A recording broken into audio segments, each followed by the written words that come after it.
আমরা আবার class 11-এর chemistry class করছি। আমরা যে চ্যাপ্টারটা পড়ছিলাম মনে আছে নিশ্চয়ই, মৌলসমূহের শ্রেণীবিভাগ ও ধর্মাবলীর পর্যাবৃত্তি, classification of elements and periodicity in properties.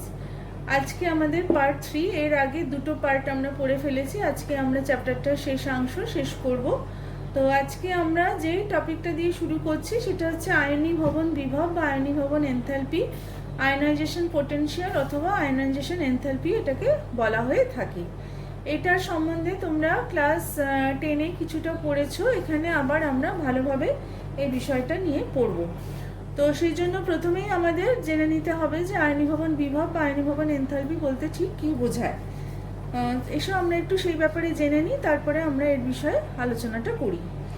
ভূমিস্তরে বা সর্বনিম্ন শক্তি স্তর, যেটা গ্রাউন্ড স্টেট আমরা বলে থাকি, সেখানে একটা মৌলের একটি বিচ্ছিন্ন বা গ্যাসীয় পরমাণু থেকে তার যোজ্যতা কক্ষের সবচেয়ে দুর্বলভাবে যে ইলেকট্রনটা থাকে আটকে থাকে, সেটাকে যদি সম্পূর্ণরূপে অপসারিত করা হয় এবং পরমাণুটিকে, তাহলে কি হবে, একক ধনাত্মক আধান বিশিষ্ট একটা আয়নে পরিণত হয়ে যাবে। এবং সেই যে আয়নে পরিণত হবে, তাকে সেই আয়নে পরিণত করার জন্য প্রয়োজনীয় যে ন্যূনতম শক্তি, যে মিনিমাম এনার্জি দেওয়া দরকার, সেই মিনিমাম এনার্জিটাকে ওই মৌলের আয়নীভবন বিভব বা আয়নীভবন এনথালপি বলা হয়, ফার্স্ট আয়নাইজেশন পোটেনশিয়াল।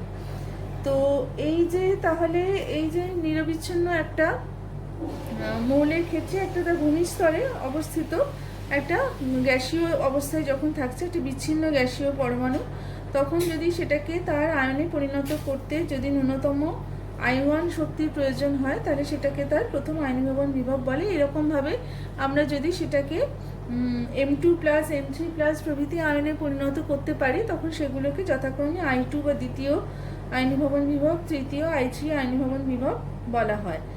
তো এরকমভাবে মৌলের এই যে আয়নীভবন বিভব, এর মানটা সাধারণত ইলেকট্রন ভোল্টে প্রকাশ করা হয়। আয়নীভবন বিভবের যে বিষয়গুলোর উপর নির্ভর করে মূলত হচ্ছে পরমাণুর আকার, কেন্দ্রকের আধানের পরিমাণ, অভ্যন্তরীণ যে কক্ষগুলো আছে তাদের আবরণী ক্ষমতা, কক্ষকের ভেদন ক্ষমতা, অর্ধপূর্ণ বা পরিপূর্ণ উপকক্ষের প্রভাব, সর্বহিস্য কক্ষে যে রয়েছে তার ইলেকট্রন বিন্যাসের প্রভাব, এরকম বিভিন্ন বিষয়গুলো দেখা গেছে যে আয়নীভবন বিভবের যে মানটা তাকে নিয়ন্ত্রণ করে। তো আমরা যদি কিছু মান এবার স্টাডি করি, তাহলে আমাদের ব্যাপারটা বুঝতে হবে। আমরা প্রথমেই যেটা পড়তে চাইছি, পর্যায় বরাবর আয়নীভবন বিভবের কি পরিবর্তন হয়। তো দেখা গেছে যে কোনো পর্যায়ের বাঁদিক থেকে ডান দিকে গেলে পরমাণুর কি হয়, একটা আকারের পরিবর্তন হয়। আমরা পড়েছি যে পরমাণুর আকারটা ক্রমশ হ্রাস পায়। কেন, কারণটাও আমরা পড়েছি যে পরমাণুর নিউক্লিয়াসে পরপর একটা করে প্রোটন প্রবেশ করে এবং একটা করে সেজন্য ইলেকট্রন একই বহিস্থ কক্ষে প্রবেশ করে, ফলে নিউক্লিয় চার্জটা বৃদ্ধি পায় এবং নিউক্লিয় চার্জের বৃদ্ধি পাওয়ার কারণে পরমাণুর আকারটা হ্রাস পায়। তো এই দুই কারণে কি হচ্ছে, সর্বহিস্য কক্ষের ইলেকট্রনের ওপর অধিক নিউক্লিয় বলটা কাজ করে এবং তাদের মধ্যে আকর্ষণটা বেশি হয়। তো সেই কারণে এই কক্ষ থেকে ইলেকট্রনকে সরাতে গেলে, অপসারণ করতে গেলে বেশি পরিমাণ শক্তির প্রয়োজন হয়।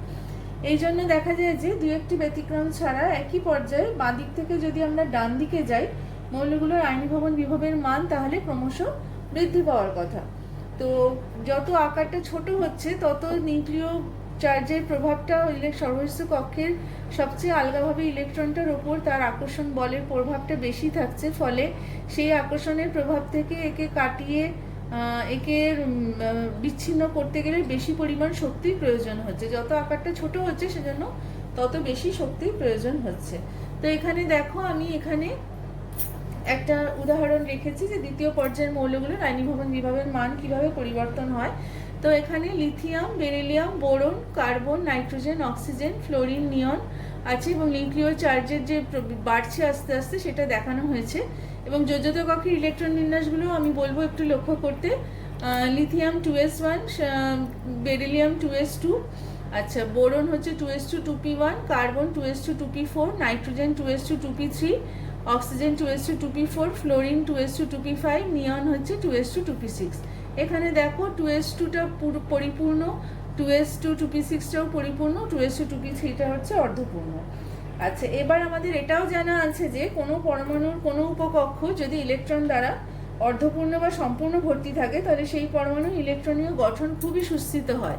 তার মানে দেখো বেরিলিয়াম এবং নাইট্রোজেন এবং নিয়ন এদের গঠন তার মানে খুবই সুস্থিত। এবারে লক্ষ্য করো যে বেরিলিয়াম থেকে এখানে কিভাবে পরিবর্তনটা হচ্ছে। দেখো 5.39, 9.32, 8.2, 11.2 এখানে একটা বিশাল জাম্প আছে, 14.5 বেড়ে গেছে, তারপরে আবার কমে গেছে অক্সিজেনে 13.6, 17.4, 21.6। আচ্ছা, তার মানে কি হলো, বেরিলিয়াম এবং বোরনের কথাটাই একটু বলি। বেরিলিয়াম এবং বোরনের ক্ষেত্রে কি হচ্ছে, এখানে দেখো বেরিলিয়ামের জন্য এখানে যেহেতু এটা পুরো পরিপূর্ণ কক্ষ থেকে ইলেকট্রন অপসারণ করতে হবে, এই ইলেকট্রন বিন্যাসটা খুব সুস্থিত ইলেকট্রন বিন্যাস, সেজন্য এখানে অনেক বেশি পরিমাণ শক্তি প্রয়োজন হচ্ছে। আবার বোরনের কি হচ্ছে, বোরনের যদি আমরা 2p1 এর ইলেকট্রনটা অপসারণ করি তাহলে এটা বেরিলিয়াম পরমাণুর মতো অধিকতর সুস্থিত, বেশি সুস্থিত পরিপূর্ণ 2s কক্ষকে পরিণত হচ্ছে। তো তখন তার এটা অনেক সুবিধাজনক ইলেকট্রন বিন্যাসে লাভ করছে, সেজন্য বোরনের আয়নীভবন বিভবের মানটা কিন্তু অনেক কম। অক্সিজেনের ক্ষেত্রে আমরা দেখতে পাচ্ছি যে একটা যদি আমরা 2s2p4 বিন্যাস, যদি আমরা একটা ইলেকট্রন অপসারণ করি তাহলে সে 2p3 অর্থাৎ অর্ধপূর্ণ ইলেকট্রন বিন্যাস পায় এবং তখন সে নাইট্রোজেনের মতো একটা সুস্থিত ইলেকট্রন বিন্যাস পাবে। ফলে কি হচ্ছে, নাইট্রোজেনের ক্ষেত্রে এই অর্ধপূর্ণ বিন্যাসটা নষ্ট হয়ে যায় বলে আয়নীভবন বিভবের মান যথেষ্ট বেশি, কিন্তু অক্সিজেনের ক্ষেত্রে কিন্তু আয়নীভবন বিভবের মানটা অনেকটাই কম। তো এইভাবে আমরা কি করছি, আমরা এখানে দেখে বুঝতে পারছি যে কেন এই আয়নীভবন বিভবের মানগুলো কম বা বেশি হচ্ছে, যেটা একেবারেই ওর ইলেকট্রন বিন্যাসের সাথে সম্পর্কিত। এবার যদি আমরা একটু দেখি শ্রেণী বরাবর আয়নীভবন বিভবের কি পরিবর্তন হয়। একই গ্রুপে দেখা গেছে যে মৌলগুলোর ক্ষেত্রে আমরা ওপর থেকে নিচে নামলে আয়নীভবন বিভবের মানটা হ্রাস পায় বা কমে যায়। আচ্ছা, প্রতিনিধি মৌলগুলোর ক্ষেত্রে এখানে কি হচ্ছে, দেখা যায় যে নতুন কক্ষে সংযোজন হয়, তাই না? তাহলে কি হচ্ছে, পরমাণুর আকারটা বৃদ্ধি পায়, আমরা জানি নিউক্লিয় আধানের মানও বৃদ্ধি পায়, কিন্তু অভ্যন্তরীণ ইলেকট্রনপূর্ণ কক্ষের সংখ্যাটা বৃদ্ধি পাওয়ার জন্য আবরণী প্রভাবের যে ব্যাপারটা সেইটা স্ক্রিনিং এফেক্টটা বেড়ে যায়। আচ্ছা, তো এখানে দেখা যায় যে তো এই সমস্ত কারণে মোটের ওপর আয়নীভবন বিভবের মানটা অনেক কম হয়। তো দেখো দ্বিতীয়, তৃতীয়, চতুর্থ, পঞ্চম এবং ষষ্ঠ পর্যায়ে যথাক্রমে লিথিয়াম, সোডিয়াম, পটাশিয়াম, রুবিডিয়াম এবং সিজিয়াম এদের যে ইলেকট্রন বিন্যাস 2-1, 2-8-1, 2-8-8-1, 2-8-18-8-1, 2-8-18-18-8-1। এবার দেখো আয়নীভবন বিভবের মানটা যেটা ইলেকট্রন ভোল্টে দেওয়া হয়েছে 5.39, 5.14, 4.34, 4.18, 3.89। ক্রমশ এখানে কিন্তু আয়নীভবন বিভবের মানটা কমে গেছে আমরা দেখতে পাচ্ছি। তাহলে কি হলো যে একটা গ্রুপে যখন আমরা ওপর থেকে নিচের দিকে আসি তখন আমরা দেখতে পাচ্ছি যে প্রত্যেকটা মৌলের ক্ষেত্রে তার আয়নীভবন বিভবের মানটা আস্তে আস্তে কমে যায়। এটা নতুন কক্ষের এখানে সংযোজন হয় এবং সর্ববহিষ্ঠ কক্ষের ইলেকট্রনের ওপর নিউক্লিয়াসের যে আকর্ষণ বল সেটাও কমে যায়, তার ফলে এই ব্যাপারটা দেখতে পাওয়া যায়। তো এবারে আমরা যে টপিকটা পড়তে চাইছি সেটা হচ্ছে ইলেকট্রন আসক্তি বা ইলেকট্রন গ্রহণ এনথালপি, ইলেকট্রন অ্যাফিনিটি বা ইলেকট্রন গেইন এনথালপি। আচ্ছা, তাহলে প্রথমেই আমাদের জানতে হবে যে এটা বলতে ঠিক কী বোঝায়। রাশিটা আমাদের কাছে নতুন, এটা সম্বন্ধে তোমরা আগে পড়োনি। ভূমিস্তর বা সর্বনিম্ন শক্তি স্তরে গ্রাউন্ড সেটে যদি কোনো বিচ্ছিন্ন গ্যাসীয় পরমাণু সর্ববহিষ্ঠ শক্তি স্তরে একটি অতিরিক্ত ইলেকট্রন যুক্ত করতে হয়, তাহলে পরমাণুটির 1 একক নেগেটিভ যুক্ত করার ফলে কি হবে, পরমাণুটি 1 একক নেগেটিভ চার্জযুক্ত গ্যাসীয় আয়নে পরিণত হবে। তাহলে যে পরিমাণ শক্তি নির্গত হয় তাকেই ওই মৌলটির ইলেকট্রন আসক্তি বা ইলেকট্রন গ্রহণ এনথালপি বলা হয়। তো এখানে তাহলে দেখতে পাওয়া যাচ্ছে যে আমরা এখানে এই চার্ট একটা রেখেছি, আমরা এটা নিয়ে একটু আলোচনা করব। তাহলে যে কোনো একটা মৌলের পরমাণুতে ইলেকট্রন যুক্ত করার ফলে যে শক্তিটা নির্গত হয় তাহলে আমাদের এনথালপির যে পরিবর্তন সেটাকে আমরা ঋণাত্মক হয়, সেজন্য ইলেকট্রন আসক্তি বা ইলেকট্রন গ্রহণ এনথালপিকে ঋণাত্মক ধরা হয়। কিন্তু যদি এই প্রক্রিয়ায় শক্তি শোষিত হয় তাহলে এনথালপির পরিবর্তনটা ধনাত্মক হবে, সেক্ষেত্রে ইলেকট্রন আসক্তিকে ধনাত্মক ধরা হয়। যেমন ফ্লোরিন ও বেরিলিয়ামের এখানে দেখা গেছে যে ইলেকট্রন গ্রহণ এনথালপি ফ্লোরিনেরটা দেখা যাচ্ছে নেগেটিভ, বেরিলিয়ামেরটা কিন্তু পজিটিভ, তাই না? এটার মানটা কিলোজুল পার মোলে দেওয়া হয়েছে। তো এখানে আমরা যে ছবিটা রেখেছি সেটা হচ্ছে এস ব্লক ও পি ব্লক মৌলসমূহের ইলেকট্রন গ্রহণ এনথালপি। এইটা দেখিয়ে আমি তোমাদের ব্যাপারটা ব্যাখ্যা করব। তো এইখানে আমি একটা কথা বলে নিতে চাই যে কোনো মৌলের ক্ষেত্রে তার পরমাণুর ইলেকট্রন আসক্তি মানে হচ্ছে তার ইলেকট্রন আসক্তির ক্ষেত্রে কিন্তু শক্তিটা মুক্ত হয়, আয়নীভবন বিভবের ক্ষেত্রে শক্তি শোষিত হয়, তাই এদের মানটা কিন্তু বিপরীত চিহ্নযুক্ত হয়। আর আয়নীভবন বিভবের মতো দ্বিতীয় তৃতীয় ইলেকট্রন আসক্তি হতে পারে। তো দ্বিতীয় বা তৃতীয় ইলেকট্রন আসক্তির ক্ষেত্রে এখানে আমি বলতে চাইবো যে এই মানগুলো কিন্তু তখন সবসময় ধনাত্মক বা পজিটিভ হয়। কারণটা কি দেখো, একটা পরমাণুতে যখন একটা অতিরিক্ত ইলেকট্রন যোগ করা হচ্ছে, তার ফলে একটা এক একক নেগেটিভ চার্জযুক্ত অ্যানায়ন তৈরি হচ্ছে। এবার সেই অ্যানায়নের যদি অতিরিক্ত যদি আরও কোনো ইলেকট্রন সেখানে আমরা প্রবেশ করাতে চাই, তাহলে সেই ইলেকট্রনটাকে সে বিকর্ষণ করবে এবং কি করবে, যুক্ত হতে বাধা দেবে। ফলে সেক্ষেত্রে বাইরে থেকে তোমাকে শক্তি প্রয়োগ করে ইলেকট্রনটাকে প্রবেশ করাতে হবে, কখনোই কিন্তু শক্তি মুক্ত হবে না, অর্থাৎ সেটা একটা তাপগ্রাহী প্রক্রিয়া হবে। সেই কারণে বেশি সমস্ত মৌলের ক্ষেত্রে দেখা যায় যে তাদের দ্বিতীয় ইলেকট্রন আসক্তির মানটা কিন্তু ধনাত্মক বা পজিটিভ হয়। তো এটা এই মানটা এখানে যে চার্টটা নেওয়া হয়েছে কিলোজুল পার মোলে এখানে প্রকাশ করা হয়েছে। তো এখানে আমরা একটুখানি দেখে নিই পর্যায় বরাবর ইলেকট্রন আসক্তির পরিমাণটা কিভাবে হচ্ছে। যে কোনো পর্যায়ে বাঁ দিক থেকে ডান দিকে গেলে মৌলগুলোর নিউক্লিয়াসের, আমরা বারবারই এই কথাটা বলছি, ধনাত্মক আধান বৃদ্ধি পায়, পরমাণুর আকার ক্রমশ হ্রাস পায়। তো ইলেকট্রন আসক্তিও দেখা যায় যে আস্তে আস্তে বৃদ্ধি পায়।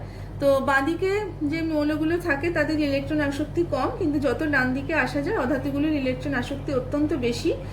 তার কারণটা হচ্ছে যে অধাতুগুলোর ক্ষেত্রে তখন একটা বা দুটো ইলেকট্রন গ্রহণ করলে তারা একটা সুস্থিত ইলেকট্রন বিন্যাস লাভ করে, এই জন্য তাদের এই ইলেকট্রন গ্রহণের যে প্রবণতা সেটা অত্যন্ত বেশি থাকে। আচ্ছা, তো দেখো এখানে আমরা দেখতে পাচ্ছি যে পর্যায়ে একটা বাঁদিক থেকে ডান দিকে গেলে ইলেকট্রন আসক্তির মান ক্রমশ বেড়েছে। আবার একটা শ্রেণী বরাবর দেখো ওপর থেকে নিচে গেলে পারমাণবিক আয়তন বৃদ্ধি পায় এবং আবরণী ক্ষমতা বৃদ্ধি পায় অন্তর্বর্তী কক্ষগুলোর ক্ষেত্রে, সেই জন্য ইলেকট্রন আসক্তি দেখা যায় যে মান ক্রমশ হ্রাস পাচ্ছে। তো এখানেও যদি আমরা দেখি একটা পর্যায় বরাবর আমরা দেখতে পাচ্ছি যে ইলেকট্রন আসক্তির মান ক্রমশ হ্রাস পাচ্ছে। তো দেখো কয়েকটা বিশেষ ক্ষেত্রে এখানে দেখো ক্ষার ধাতুর ক্ষেত্রে ইলেকট্রন আসক্তির মান, ক্ষার ধাতুগুলোর ক্ষেত্রে আমরা দেখতে পাচ্ছি যে এখানে দেখো দেখতে পাচ্ছি যে একটি ইলেকট্রন বর্জনের মাধ্যমে তারা কি করে, নিষ্ক্রিয় গ্যাস মৌলের সুস্থিত ইলেকট্রন বিন্যাস লাভের প্রবণতা দেখায়।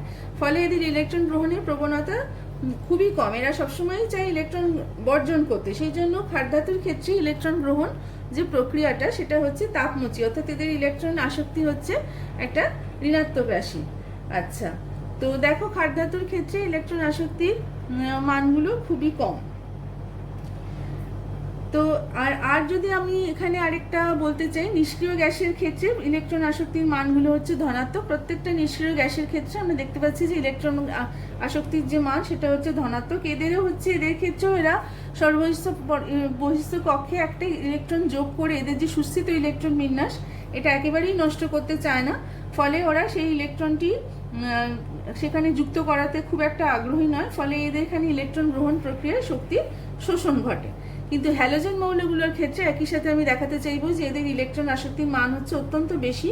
কারণ হচ্ছে একটা ইলেকট্রন যুক্ত হলে এরা একটা সুস্থিত ইলেকট্রন বিন্যাস লাভ করে, সেই জন্য একটা ইলেকট্রন গ্রহণের জন্য এদের প্রবল আসক্তি থাকে। এখানেই আমি আরও একটা জিনিস বলতে চাইবো যে ক্লোরিনের ইলেকট্রন আসক্তির মান আমরা দেখতে পাচ্ছি যে 349, ফ্লোরিনের হচ্ছে 328। এটা অনেক বেশি, কারণ হচ্ছে ফ্লোরিনের 2p উপকক্ষে এটা একটা ছোট আকার, যখন একটা অতিরিক্ত ইলেকট্রন সেখানে প্রবেশ করতে চায় তখন আগে থেকেই যে ইলেকট্রনগুলো আছে তাদের মধ্যে একটা পারস্পরিক বিকর্ষণ বৃদ্ধি পায়, ফলে নির্গত যে শক্তির মান সেটা একটু তুলনামূলকভাবে কম হয়। কিন্তু কি হয়, ক্লোরিনের আকার যথেষ্ট বড়, ফলে সেখানে একটা ইলেকট্রন প্রবেশ করতে পারে এবং সেখানে ইলেকট্রন আসক্তির মানটা যথেষ্ট বেশি হয়। তো এতক্ষণ আমরা ইলেকট্রন আসক্তি সম্বন্ধে আলোচনা করছিলাম। এবারে আমরা যে বিষয়টা নিয়ে আলোচনা করতে চাই সেটা হচ্ছে তড়িৎ ঋণাত্মকতা বা ইলেকট্রোনেগেটিভিটি। এই রাশিটার সাথেও তোমাদের পরিচয় হয়েছিল ক্লাস 10-এ। তো আমরা এখানে আবার এসো আর একটু মনে করে নিই যে আমরা কি কি পড়েছিলাম, বা আমরা যেটা বন্ডিং চ্যাপ্টারেও এই বিষয়ে আমরা পড়ব। তো তড়িৎ ঋণাত্মকতা মানে হচ্ছে যে যখন অন্য কোনো মৌলের পরমাণুর সাথে সমযোজী বন্ধনে আবদ্ধ থাকা অবস্থায় বন্ধন সৃষ্টিকারী ইলেকট্রন জোড়কে কোনো মৌলের পরমাণু নিজের দিকে আকর্ষণ করার যে প্রবণতা সেটাকেই ওই মৌলের তড়িৎ ঋণাত্মকতা বলা হয়। তো আমরা এখানে দেখতে চাইবো যে পর্যায় এবং শ্রেণী বরাবর তড়িৎ ঋণাত্মকতার কিভাবে পরিবর্তন হয়। তো পর্যায় বরাবর তড়িৎ ঋণাত্মকতার পরিবর্তন দেখানোর জন্য আমি একটা চার্ট রেখেছি, যে কোনো পর্যায়ের বাঁ দিক থেকে ডান দিকে গেলে পরমাণুর ধনাত্মক আধান ক্রমশ বৃদ্ধি পায় এবং পরমাণুর আকার ক্রমশ হ্রাস পায়। তো এইখানে দেখা যায় যে এই কারণে পরমাণু তড়িৎ ঋণাত্মকতার মান ক্রমশ বৃদ্ধি পায়। তো পর্যায়ের বাঁ দিক থেকে ডান দিকে গেলে যেমন এখানে একটা উদাহরণ দেওয়া হয়েছে, যেমন আমরা দেখতে পাচ্ছি লিথিয়াম, বেরিলিয়াম, বোরন দ্বিতীয় পর্যায়ে, এগুলো আমরা মৌলগুলোর মানগুলো রেখেছি, পাউলিং স্কেলে রাখা হয়েছে। Carbon, nitrogen, oxygen, fluorine 1, 1.5, 2, 2.5, 3, 3.5, 4। বা তৃতীয় পর্যায়ে সোডিয়াম থেকে ক্লোরিন অবধি 0.9, 1.2, 1.5, 1.8, 2.1, 2.5 এবং 3। তো দেখা যাচ্ছে যে এই গ্রুপ 7A গ্রুপের হ্যালোজেন মৌলটির মধ্যে এখানে তড়িৎ ঋণাত্মকতার মান সর্বোচ্চ, ফ্লোরিনের মানটা হচ্ছে সর্বোচ্চ। তো শ্রেণী বরাবর তড়িৎ ঋণাত্মকতার জন্য আমি এখানে একটা ছোট্ট চার্ট রেখেছি। যে কোনো শ্রেণী বা গ্রুপের ক্ষেত্রে দেখা যায় যে উপর থেকে নিচের দিকে গেলে পরমাণুর আকার বৃদ্ধি পায়।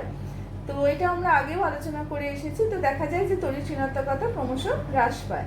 এখানে আমরা দেখতে পাচ্ছি যে এখানে যদি গ্রুপ 7-এর মৌলগুলোর আমরা তড়িৎ ঋণাত্মকতা পরপর দেখি, ফ্লোরিন, ক্লোরিন, ব্রোমিন, আয়োডিনের 4, 3, 2.8 এবং 2.5। তো এখানে আমরা দেখতে পাচ্ছি যে একটা কথা বলা যেতে পারে যে একই পর্যায়ের মধ্যে কোনো নির্দিষ্ট গ্রুপের মৌলগুলোর যে তড়িৎ ঋণাত্মকতার A সাবগ্রুপের মৌলগুলো তড়িৎ ঋণাত্মকতার মান B সাবগ্রুপের মৌলগুলো তড়িৎ ঋণাত্মকতার মানের থেকে কম হয়। চতুর্থ পর্যায়ে এই জিনিসটা দেখতে পাওয়া যায়, যেমন চতুর্থ পর্যায়ে গ্রুপ 1 এর পটাশিয়াম গ্রুপ 1B কপারের থেকে কম তড়িৎ ঋণাত্মক। তড়িৎ ঋণাত্মকতার মান বৃদ্ধি পেলে অধাতব ধর্মটা হ্রাস পায় এবং ধাতব এবং তড়িৎ ঋণাত্মকতার মানটা বৃদ্ধি পেলে অধাতব ধর্ম বৃদ্ধি পায়, আর যদি মানটা হ্রাস পায় তাহলে ধাতব ধর্ম বৃদ্ধি পায়। ফলে আমরা এবং দেখতে পাই যে হ্যালোজেন পরিবারের ফ্লোরিনে তড়িৎ ঋণাত্মকতার মান হচ্ছে সবচেয়ে বেশি এবং এই রাসায়নিক সক্রিয়তাও দেখা যায় যে সবচেয়ে বেশি। তো এইভাবে আমরা তড়িৎ ঋণাত্মকতার যে পরিবর্তন সেটা আমরা মোটামুটি বুঝতে পারি। তো আরও কিছু মৌলের কিছু ধর্মের অক্সাইড ও হাইড্রেট যৌগের এখানে আমরা লিখেছি। অক্সাইড ও হাইড্রেট যৌগে আমরা ধর্মের পর্যায়গত পরিবর্তনটা একটুখানি বলবো। তো এটা আমরা আগের যে ক্লাসটা আমরা করেছি সেখানে আমি একটু বলেছিলাম যে পর্যায় সারণীতে দেখা যায় যে যত বাঁ দিক থেকে ডান দিকে যাওয়া যায় তত অক্সাইডগুলোর আম্লিক ধর্ম এবং সমযোজী প্রকৃতি বৃদ্ধি পায়, এবং যত ওপর থেকে একটা শ্রেণীতে ওপর থেকে নিচের দিকে আসা যায় তত ক্ষারীয় ধর্ম এবং তড়িৎযোজী প্রকৃতিটা বৃদ্ধি পায়। এসো আমরা এবারে তাদের মৌলের যে হাইড্রেট যৌগ যদি গঠিত হয় তাদের প্রকৃতি নিয়ে একটুখানি আলোচনা করে নিই। কোনো নির্দিষ্ট পর্যায়ের ক্ষেত্রে দেখা যায় যে বাদিক থেকে যত ডান দিকে যাওয়া যায় তত মৌলগুলোর যে হাইড্রেট যৌগ গঠনের প্রবণতা, হাইড্রেট যৌগগুলোর ক্ষেত্রে তাদের সমযোজী প্রকৃতি, আম্লিক ধর্ম ইত্যাদি ক্রমশ বৃদ্ধি পায়। তো পর্যায় সারণীর ক্ষেত্রে এখানে আর যদি যত উপর থেকে একটা শ্রেণীতে যত নিচের দিকে যাওয়া যায় তত হাইড্রেট যৌগ গঠনের প্রবণতা এবং তাদের তাপীয় স্থায়িত্ব হ্রাস পায়। তো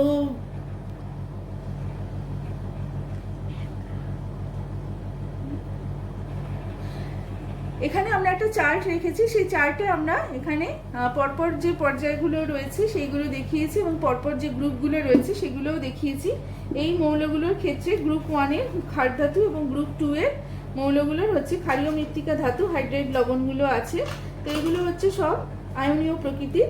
তো পরবর্তী যে মৌলগুলো রয়েছে এখানে পরবর্তী যে 4 থেকে 7 অবধি 4 থেকে 7 অবধি মৌলের যেগুলো রয়েছে, যেমন এখানে আমি বলতে পারি CH4, এখানে SiH4, PH3, এইগুলো এই হাইড্রেটগুলো হচ্ছে গ্যাসীয়, জলে অদ্রাব্য। আচ্ছা, তারপরে দেখো NH3 আছে, H2S আছে, গ্যাসীয় কিন্তু জলে দ্রাব্য। NH3 জলীয় জীবন মৃদু ক্ষারধর্মী, কিন্তু H2S এর জলীয় জীবন হচ্ছে মৃদু আম্লধর্মী। বা HCF, HCl, HI এগুলো আছে, এদের এই যৌগগুলো কিন্তু জলে বেশ দ্রাব্য এবং লঘু জলীয় জীবনে এরা সম্পূর্ণরূপে আয়নিত হয়। তো দেখো এখানে আমরা পরপরের পর্যায়গুলোতে যে যে মৌলগুলো আছে 2, 3, 4, 5, 6 এই পর্যায়গুলোতে প্রত্যেকের হাইড্রেটের এখানে আমরা দেখিয়েছি বিভিন্ন হাইড্রেটগুলো কিভাবে গঠিত হয় এবং তাদের যে রাসায়নিক সংকেত সেটাও আমরা দেখিয়েছি এখানে। এদের যে ধর্মটা, সেই যে মূল যে প্রকৃতিগুলো কিভাবে পরিবর্তন হয় সেইটা এখানে সংক্ষেপে লিখে দেওয়া আছে। আমি একটু পড়ে দিচ্ছি যে সমযোজী প্রকৃতি, আম্লিক ধর্ম, উদ্বায়িতা, তাপীয় স্থায়িত্ব বৃদ্ধি পায় ও বিজারণ ধর্ম হ্রাস পায়। এটা পর্যায় বাদিক থেকে ডান দিকে গেলে এটা আমরা দেখতে পাই। আর যদি আমরা শ্রেণীতে ওপর থেকে নিচের দিকে আসি তাহলে আমরা এটা দেখতে পাই যে হাইড্রাইট যৌগ গঠনের প্রবণতা ও তাপীয় স্থায়িত্ব হ্রাস পায়। তো আমরা এতক্ষণ ধরে পড়লাম যে পর্যায় সারণীতে হাইড্রাইটগুলো তাদের বিভিন্ন ধর্মের হ্রাস বৃদ্ধি কী করে হয়, আমরা একটা চার্টের মাধ্যমে দেখলাম। এবারে আমরা একটা খুব গুরুত্বপূর্ণ জিনিস পড়তে চাচ্ছি পর্যায় সারণী, যেটা ভীষণ ইম্পর্টেন্ট, কর্ণ সম্পর্ক বা ডায়াগোনাল রিলেশনশিপ। পর্যায় সারণীতে দেখা যায় যে কোনাকুনি অবস্থানকারী কতগুলো কয়েক জোড়া মৌলের মধ্যে তাদের ধর্মের একটা সাদৃশ্য দেখতে পাওয়া যায়। যেমন আমরা এখানে দেখিয়েছি যে দ্বিতীয় পর্যায়ে লিথিয়ামের সাথে, তারপরে পরবর্তী পর্যায়ে ম্যাগনেসিয়াম যেটা কোনাকুনি তার সাথে অবস্থান করে। একই রকমভাবে দ্বিতীয় পর্যায়ে বেরিলিয়ামের সাথে তৃতীয় পর্যায়ে অ্যালুমিনিয়াম এবং বোরনের সাথে সিলিকন, এদের একটা যারা লক্ষ্য করে দেখতে পাচ্ছ যে যারা কোনাকুনি অবস্থান করছে তাদের একটা রাসায়নিক ধর্মের এবং সাদৃশ্য দেখতে পাওয়া যায়। তো এই যে পর্যায় সারণীতে সদৃশ্য মৌলের যে জোড়ায় জোড়ায় যে অবস্থান করে এদেরকে একটা কল্পিত চতুর্ভুজে দুটো বিপরীত কৌণিক বিন্দুতে এরা অবস্থান করে। তো সেই জন্য এদেরকে এই রাসায়নিক সাদৃশ্য, এই ঘটনাটাকে বলা হয় পর্যায় সারণীতে কর্ণ সম্পর্ক।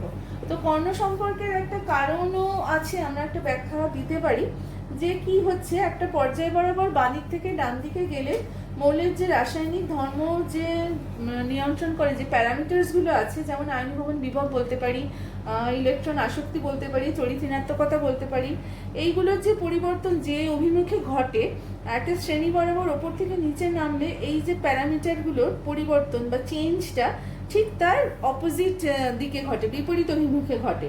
ফলে কি হয়, কর্ণ অবস্থানে থাকা দুটো মৌলের ক্ষেত্রে এই যে প্যারামিটারসগুলোর কথা আমি বলছিলাম তার মানটা প্রায় সমান হয়ে যায়।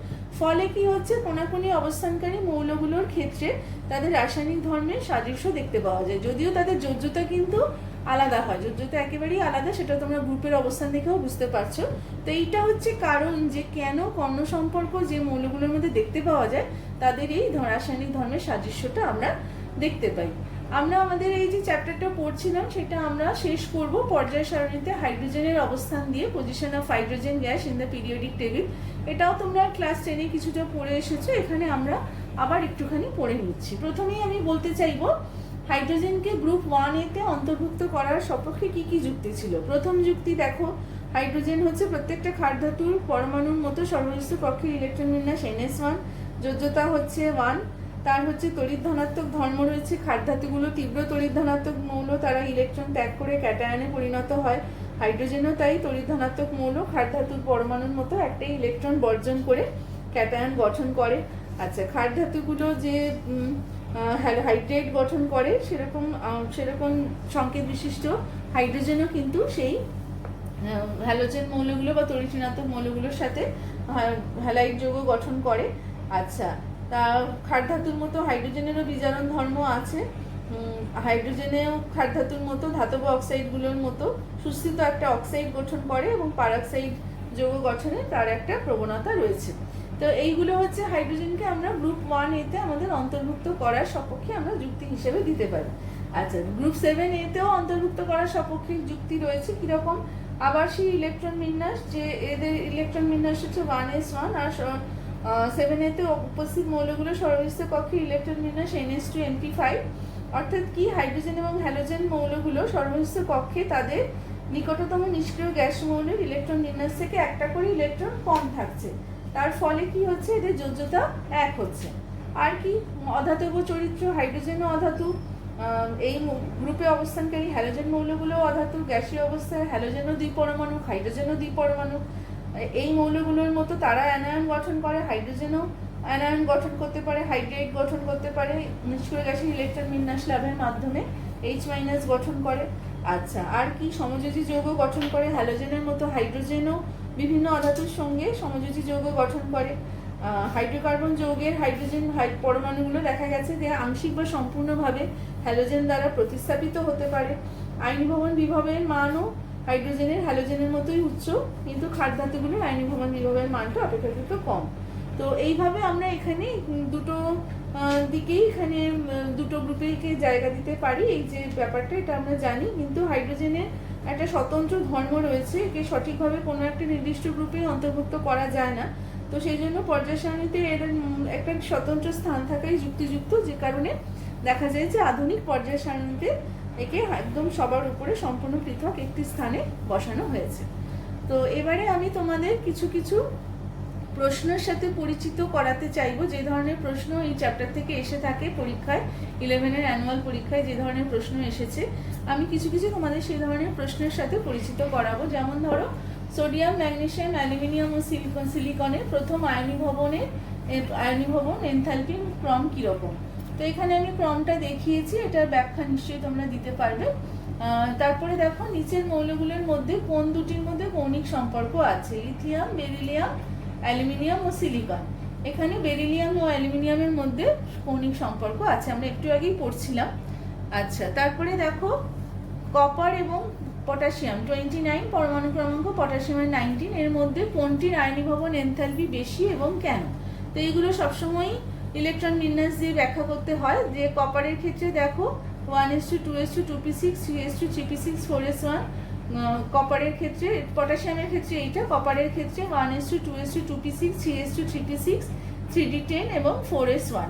তো দেখো এখানে বোঝাই যাচ্ছে যে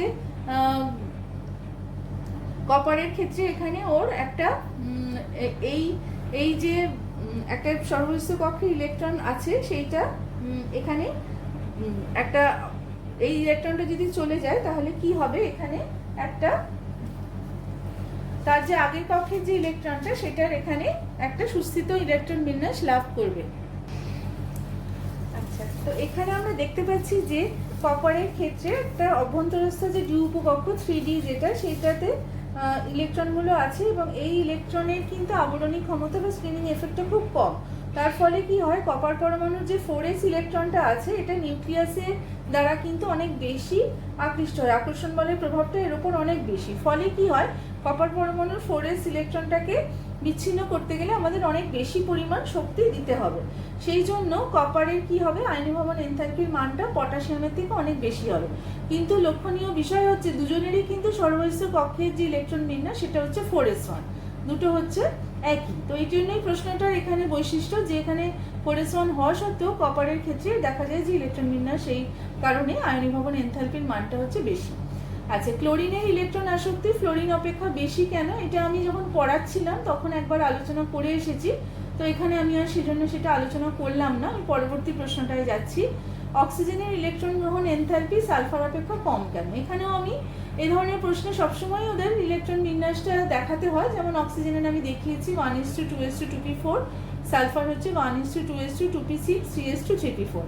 তো এখানে অক্সিজেনের ক্ষেত্রে এখানে যে সর্বস্থ কক্ষ 2p, এখানে যে ইলেকট্রনটা প্রবেশ করবে, 2p কক্ষের আকারটা ছোট, ফলে এখানে একটা ইলেকট্রনগুলোর মধ্যে একটা অতিরিক্ত একটা বিকর্ষণ দেখতে পাওয়া যায়, যেটা সালফারের মধ্যে হয় না, কারণ এখানে ইলেকট্রনটা যেটা প্রবেশ করবে 3p কক্ষকের আকার হচ্ছে অনেক বড়।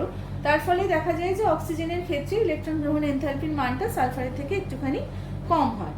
সকল মৌলের মধ্যে হিলিয়ামের প্রথম আয়নীভবন বিভব সর্বোচ্চ কেন? দেখো, হিলিয়াম হচ্ছে নিষ্ক্রিয় গ্যাস মৌল, এদের সর্বস্থ কক্ষটা হচ্ছে যে ইলেকট্রন বিন্যাস, সেটা সবচেয়ে সুস্থিত ইলেকট্রন বিন্যাস। তার ফলে এই যে সুস্থিত ইলেকট্রন বিন্যাস, এখানে যদি একটা ইলেকট্রনকে এখান থেকে অপসারিত করতে হয়, তাহলে তো হিলিয়ামের যে সুস্থিত ইলেকট্রন বিন্যাসটা আছে সেটা নষ্ট হয়ে যাবে। হিলিয়াম কখনোই সেটা করতে দিতে চাইবে না, ফলে ওই ইলেকট্রনটাকে সরাতে বা অপসারিত করতে গেলে প্রচুর পরিমাণ শক্তি দিতে হবে ওই ইলেকট্রনটাকে সরানোর জন্য বা অপসারণ করার জন্য। এই জন্য সমস্ত মৌলের মধ্যে হিলিয়ামের প্রথম আয়নীভবনের মানটা সর্বোচ্চ হয়।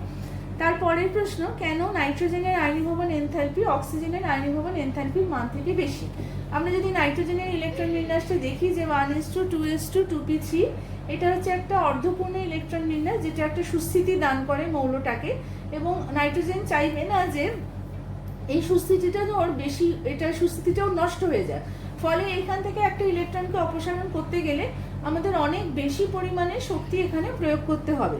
অপরপক্ষে অক্সিজেনের 2p4, এখান থেকে একটা ইলেকট্রন যদি চলে যায়, তাহলে বরং 2p3 ইলেকট্রন বিন্যাস, যেটা বেশ সুস্থিত ইলেকট্রন মানে সেইটাতেও লাভ করতে পারবে, সেটাতে পৌঁছাতে পারবে। ফলে অক্সিজেন চাইবে যে এখান থেকে ওর একটা ইলেকট্রন অপসারিত হোক। এই জন্য অক্সিজেনের ক্ষেত্রে আয়নীভবন এনথালপির মানটা কম হবে, আর নাইট্রোজেনের আয়নীভবন এনথালপিটা অক্সিজেনের থেকে বেশি হবে। যে কোনো মৌলের দ্বিতীয় ইলেকট্রন আসক্তি সবসময় তাপগ্রাহী। আচ্ছা, এইটা আমরা আগেও একবার আলোচনা করেছি পড়ানোর সময়, যে যে কোনো মৌলের ক্ষেত্রে দ্বিতীয় ইলেকট্রনটা যখন আমরা চাইবো যে ওই মৌলের পরমাণুর কক্ষে প্রবেশ করুক, তখন একটা ইলেকট্রনগুলোর মধ্যে আগে থেকেই যে ইলেকট্রন উপস্থিত আছে ওটা অ্যানায়ন হিসাবে আছে, তখন তার একটা বিকর্ষণ কাজ করবে। ফলে সেইটা প্রসেসটা খুব একটা ফিজিবল হবে না। সেইটা প্রসেসটাকে করাতে গেলে আমাদের বাইরে থেকে শক্তি প্রয়োগ করতে হবে। সেই জন্য তখন তাপ শক্তি নির্গত হওয়ার বদলে তাপ শক্তি আমাদের দিতে হবে। আচ্ছা, তারপরে কি শ্রেণী 17-এ হাইড্রোজেনকে স্থাপন করার পক্ষে একটি এবং বিপক্ষে একটি যুক্তি দাও। এটা তো আমি একটু আগেই পড়ালাম, এটা আশা করি তোমরা বুঝতে পেরেছো। সালফার এবং ফসফরাসের মধ্যে কার আয়নীভবন শক্তি বেশি এবং কেন? আবার এখানে আমি বলবো যে এদের ইলেকট্রন বিন্যাস থেকে উত্তরটা পাওয়া যাবে। তোমরা দেখতে পাচ্ছ ফসফরাসে 3:3p3 একটা অর্ধপূর্ণ ইলেকট্রন বিন্যাস রয়েছে, যা অক্সিজেনেরটা অবশ্যই কম। অক্সিজেনের একটা ইলেকট্রন চলে গেলে সেই একটা অর্ধপূর্ণ সুস্থিত ইলেকট্রন বিন্যাস লাভ করবে। ফলে এখানে প্রসেসটা খুব ফিজিবল হবে, ফলে এখানে খুব বেশি শক্তি দিতে হবে না। কিন্তু ফসফরাসের ক্ষেত্রে ওর এই স্টেবল যে ইলেকট্রনিক যে কনফিগারেশনটা আছে এটা নষ্ট হয়ে যায়। ফলে ফসফরাসকে কিন্তু এখানে অনেক বেশি শক্তি দিতে হবে, তার ফলে তখনই একটা এই ইলেকট্রন এখান থেকে অপসারিত করা যাবে। বেরিলিয়ামের প্রথম আয়নীভবন শক্তি বোরনের প্রথম আয়নীভবন শক্তির থেকে বেশি, কিন্তু বেরিলিয়ামের দ্বিতীয় আয়নীভবন বোরনের দ্বিতীয় আয়নীভবন বিভবের থেকে কম। ব্যাখ্যা করো। এটাও আমি যখন আয়নীভবন বিভবের মানগুলো পড়াচ্ছিলাম সেটা কিছুটা ব্যাখ্যা করেছি। এখানে ইলেকট্রন বিন্যাস থেকেই ব্যাখ্যাটা পাবে। অনেকটা একই ধরনের প্রশ্ন। আমি আশা রাখছি যে এই ব্যাখ্যাটুকু তোমরা নিজেরা করতে পারবে। তো আমাদের আজকে এই চ্যাপ্টারটা শেষ হচ্ছে। আশা করি চ্যাপ্টারটা সম্বন্ধে তোমরা বুঝতে পেরেছো। এটা ভালোভাবে যার কাছে যা বই আছে সেখান থেকে খুব ভালোভাবে পড়ো। এই ধরনের প্রশ্নগুলো অনুশীলনী থেকে আনসার করার চেষ্টা করো, তাহলে তোমাদের চ্যাপ্টারটা সম্বন্ধে নলেজটা বাড়বে। যত বেশি প্রশ্ন তুমি আনসার করতে পারবে এই ধরনের প্রশ্ন, যেগুলোর হচ্ছে তোমার এগুলোর নলেজটা অ্যাপ্লাই করার যেখানে সুযোগটা বেশি, সেই ধরনের প্রশ্নগুলো তোমাদের বেশি আনসার করতে হবে, এবং তার ফলে তোমাদের এই যে চ্যাপ্টারটার উপর দখলটা বেশি বাড়বে। তো সেজন্য আমার সাজেশন হচ্ছে যত বেশি করে পারো প্রশ্নগুলো দেখো, অনেক জায়গাতেই অনেক উত্তর দেওয়া থাকে, সেই ব্যাখ্যাগুলো বোঝার চেষ্টা করো। সেগুলো করলে তবে তোমার চ্যাপ্টারটা থেকে তোমার ভালো নম্বর স্কোর করার সুযোগ থাকবে। সবাইকে অনেক ধন্যবাদ।